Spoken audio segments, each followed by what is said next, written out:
el financiamiento del Lincoln Institute of Land Policy, hicimos una encuesta en los municipios que componen los grandes aglomerados del país. Encuestamos en total a más de 200 municipios del país. Y les hicimos, entre muchas otras preguntas que yo después voy a mostrar acá en algún momento, les preguntamos si en ese año había habido ocupaciones de suelo en ese municipio. Y les cuento que el 60% de los municipios de la muestra declararon que en su municipio había ocupaciones de suelo. Por otro lado, Ernesto recién y varios hoy estuvieron hablando de los programas de regularización de suelo, regularización de la tenencia. Vendría a ser esto la acción del Estado que viene después de la ocupación, tratando de proveer infraestructura, regularizar el suelo y solucionar todas estas cosas que tienen como origen el desarrollo informal de suelo y de vivienda. Básicamente, entonces, lo que motiva esta presentación es, bueno, ¿es posible empezar a pensar una nueva generación de políticas que intenten prevenir el desarrollo informal de suelo? Entonces, básicamente acá lo que vamos a hacer es analizar cuáles son, utilizando microdata, cuáles son los determinantes, por un lado sociodemográficos, socioeconómicos, que afectan la condición de tenencia informal, y por el otro lado, utilizando toda esta data que nosotros generamos sobre regulación de uso del suelo en los municipios de la Argentina, empezar a entender si la regulación de uso del suelo tiene algún efecto sobre la tenencia informal de vivienda. Y en ese sentido creo que hoy en el panel anterior también se dijeron algunas cosas sobre ese tema. Por lo tanto, tenemos dos preguntas. La primera es, bueno, ¿qué factores socioeconómicos están asociados a la condición de informalidad de la vivienda? Y la segunda, si tiene la regulación un efecto en la decisión de tenencia formal o informal de los hogares. Y en ese sentido, lo que primero que hacemos con respecto a los determinantes sociodemográficos, socioeconómicos, el enfoque de este trabajo consiste en analizar las decisiones individuales de tenencia de acuerdo a un conjunto de características socioeconómicas y demográficas de los hogares. ¿Y cuáles son esas características? Bueno, básicamente el ciclo de vida y las características socioeconómicas, el bienestar y el ingreso permanente del hogar, la vulnerabilidad, y hoy se habló bastante sobre la condición de informalidad de los hogares y cómo eso afectaba su probabilidad de acceder a una vivienda formal, pero también los inmigrantes, por ejemplo, los inmigrantes de países limítrofes en el caso de Argentina, las variables de localización, porque suponemos que hay variaciones en los distintos mercados.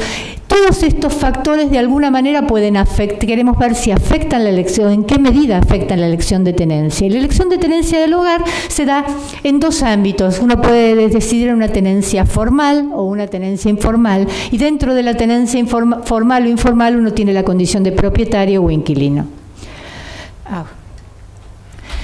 Por otro lado, esta condición de formalidad, la condición de tenencia formal que uno usa en todos estos estudios empíricos, adolece de un gran problema. Esto es una pregunta en el censo o en la encuesta permanente de hogares, donde al hogar va uno y le pregunta, ¿es usted propietario de la vivienda y el suelo o es propietario de la vivienda solamente? Y todos sabemos que en las ocupaciones de suelo, un hogar generalmente paga por ese lote que está comprando. Entonces, y mucho más si adquiere ese lote en el mercado informal, o como dijo Ernesto, se lo compra a alguien sin título, sin ningún comprobante de derechos de propiedad. Por lo tanto, la medida que uno utiliza en base a información del censo y del EPH tiende a subestimar la medida de formalidad, porque cualquier persona que le pagó, aunque sea una persona que dirigió la ocupación, tiene todo el derecho de sentirse propietario del suelo y la vivienda. Esa persona pagó por el suelo que está ocupando. Por lo tanto, en nuestro estudio nosotros analizamos distintas medidas de formalidad. La primera es la declarada por el censo, en base a la declaración de los hogares o en la EPH. La segunda es la que incorpora las condiciones físicas de la localización, es decir, si esa vivienda, a pesar de que se declara formal, está en una villa o en un asentamiento. Y la tercera es la que incorpora la infraestructura dentro del hogar. Es muy probable que si una vivienda se declara que es formal, pero carece de ningún tipo de instalación de agua en el interior de la vivienda, tampoco tiene una conexión no solo de cloaca, sino a un desagüe de buena calidad, es muy probable que esa vivienda sea una vivienda informal. Entonces, en nuestro estudio estimamos tres medidas diferentes de formalidad. Y básicamente acá vamos a ir viendo, no se asusten por las regresiones, esto es un pedacito del modelo de regresión, pero yo les voy a ir contando los resultados. Lo que vemos es que la mayoría de las variables relativas a las características del ciclo de vida y socioeconómicas de los hogares resultan ser variables explicativas estadísticamente significativas en la condición de tenencia formal de un hogar. Básicamente la edad es importantísima en el sentido de que cada año de edad adicional del jefe aumenta entre un 1 y un 1,2% la probabilidad de tenencia formal. El número de miembros del hogar, una familia más grande tiene una mayor probabilidad de tener una tenencia formal, pero una familia con mayor número de hijos menores de 5 años ve reducida esa posibilidad. Acá hay un dato muy interesante y es la educación. Fíjense el efecto de la educación. Es un factor estructural, el nivel educativo del jefe y de su cónyuge, que son un excelente predictor de la condición de tenencia formal. La educación aumenta la probabilidad de que el hogar esté en el mercado formal de la vivienda, ya sea como propietario o inquilino. Y fíjense los valores. Entre un 15 y un 29% de incremento en la probabilidad de tener una tenencia formal si han completado la educación primaria. Entre un 35, el jefe de hogar, ¿no? Entre un 35 y un 56% se ha completado la educación secundaria y entre un 38 y 60% se ha completado estudios universitarios. También el ingreso tiene una relación positiva con la condición de tenencia formal. Y las medidas de vulnerabilidad, estas cosas que hablamos hoy, de qué pasa con el que tiene una informalidad en laboral, el que pasa con el radio de dependencia económica, un jefe de hogar para una cantidad único sostén en una familia con muchos miembros, y vemos que en realidad todas estas variables, los de hogares vulnerables, que están medidas por el radio de dependencia económica, la informalidad laboral del jefe, la condición de inmigrantes de países limítrofes, los hogares con estas condiciones tienen una mayor probabilidad de satisfacer sus necesidades de vivienda en el sector informal. Quiere decir que esto indica que tienen limitadas oportunidades de acceder a una vivienda en el mercado formal de vivienda. Y esto me parece que es un dato muy interesante para tener en cuenta a la hora de diseñar las políticas públicas. La condición de inmigrante de país limítrofe reduce la probabilidad de tenencia formal entre un 31 y un 36% respecto a un hogar que no lo es. Y lo mismo la informalidad laboral del jefe, que reduce la probabilidad de tenencia formal entre un 10 y un 17%. Por otro lado, hay variaciones de localización. Lo que hicimos acá es construir dos perfiles de hogares, hogar tipo 1 y hogar tipo 2. Tienen la misma cantidad de integrantes, uno tiene un hijo más que otro, pero tienen diferentes edades, diferente nivel educativo. Y fíjense las variaciones que existen, estos son los datos para las probabilidades de que este hogar sea formal para los distintos aglomerados del país. ¿Sí? Tanto para el hogar tipo 1, el hogar tipo 1 como para el hogar tipo 2. El segundo punto que vimos acá, que voy a mostrar acá, es el que tiene que ver entonces con la regulación de uso del suelo. Y para eso estamos usando toda una base que ustedes la encuentran hoy disponible en la página web del CIPUB. Esta base de datos está interactiva para quien la quiera usar. Hay un bagaje riquísimo de variables y de datos sobre cómo regulan los municipios del país el uso del suelo. Pensemos que hay estudios para América Latina que indican que el efecto que puede tener la regulación del suelo. La regulación del suelo que puede aumentar el precio del suelo en el mercado formal, puede inducir el desarrollo informal de suelo. Hoy hablamos, por ejemplo, de la Ley 8912. La Ley 8912 de la provincia de Buenos Aires fija que el lote mínimo es de 300 metros cuadrados y que es el desarrollador el que debe proveer la infraestructura. Fíjense que cualquier hogar de bajos ingresos queda totalmente fuera de mercado si tiene que adquirir un lote en el mercado formal comprando 300 metros cuadrados. O sea que hay un efecto, digamos, lo que estamos tratando de demostrar de alguna manera es que hay un efecto de la regulación de uso del suelo. Esto es, bueno, algunos detalles de cómo fue hecha la muestra y la representatividad de la muestra. Y lo que hicimos es generar una serie de indicadores sobre distintos temas que tienen que ver con la regulación de uso del suelo: la presencia de planes, la cantidad de autoridades involucradas en la aprobación de un cambio de zonificación o de un proyecto. Uno podría suponer que mayor cantidad de autoridades, cuando por ejemplo hay regulación a nivel provincial y también regulación a nivel municipal, implica más oportunidades de veto y más demora por ahí en este tipo de procesos, lo que también puede tener un efecto en la elasticidad de la oferta de suelo. La existencia de indicadores cuantitativos, este tema, el lote mínimo, la cantidad de FOT, el factor de ocupación del suelo, el factor de ocupación total. El rol del municipio en la provisión de infraestructura.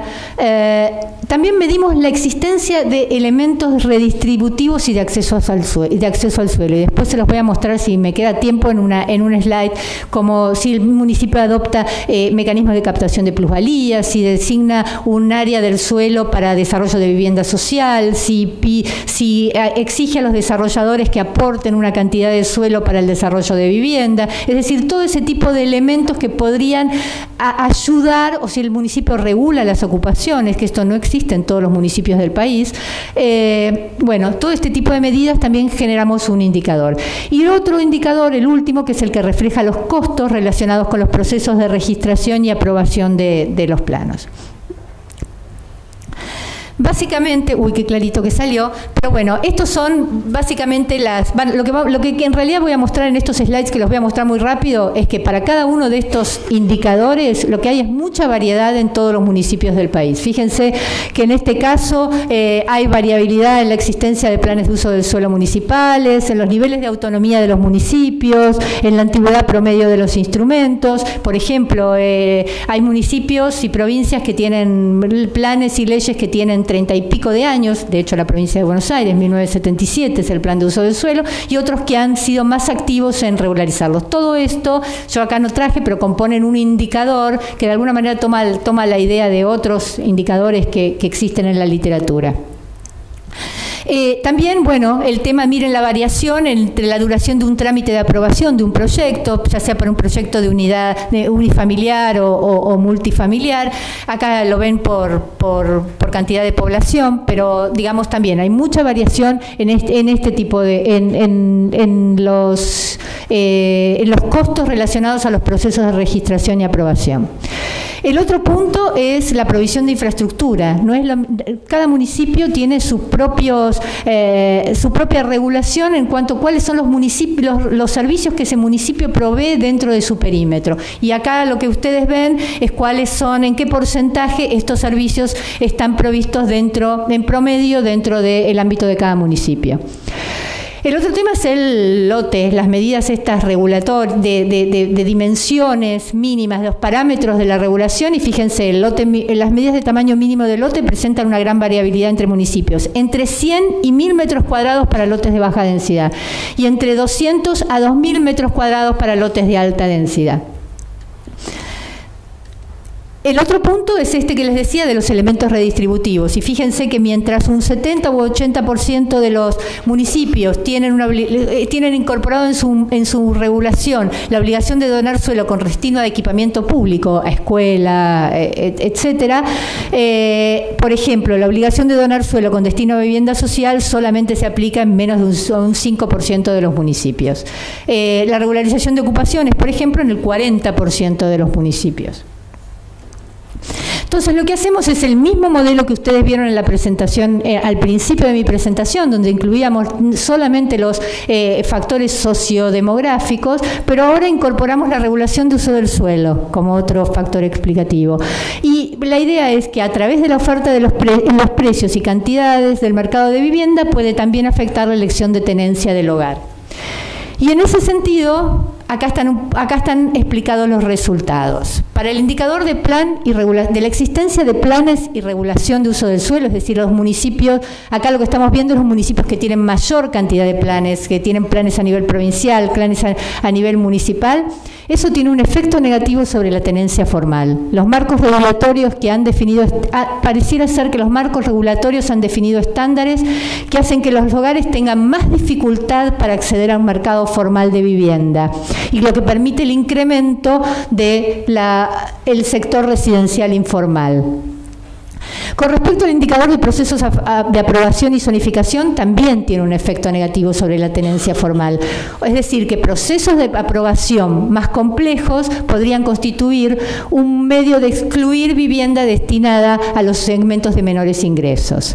El indicador de restricciones de edificación y el indicador de provisión de infraestructura no encontramos una asociación muy clara. Sin embargo, ahora en este momento estamos refinando, hemos hecho otra medición y otra encuesta y estamos relevando exactamente cómo son cada uno de estos indicadores en cada municipio y relevando la proporción que se ha zonificado para cada uno de estos usos para incorporarlo con mayor detalle en estos modelos.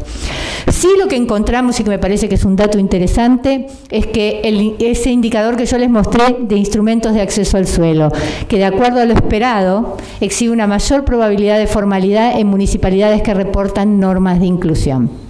Y finalmente, los costos de aprobación y registro tienen un efecto negativo sobre la formalidad y costos excesivamente altos podrían también estar afectando la condición de formalidad de los hogares, ¿no? Y que los hogares puedan encontrar su solución de vivienda en el mercado formal.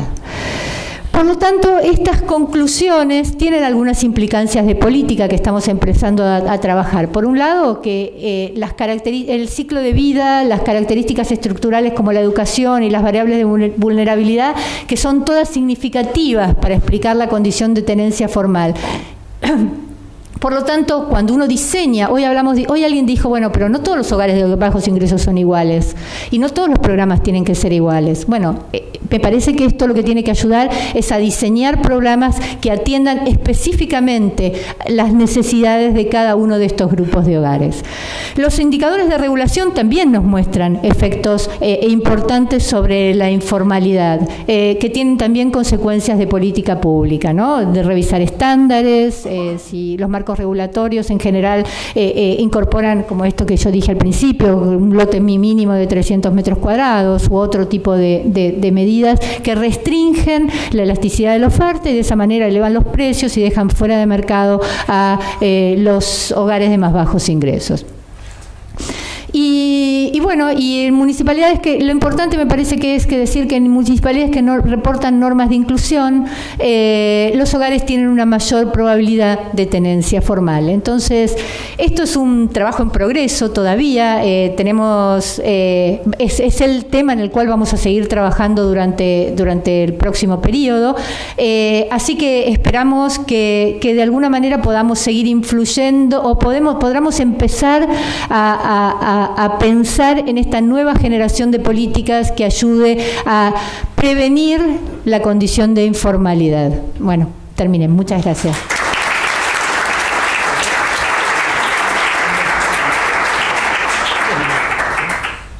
Bueno, muchas gracias, Cintia. Ahora sigue Ramiro Moya, que es economista senior de la Fundación Fiel y que tiene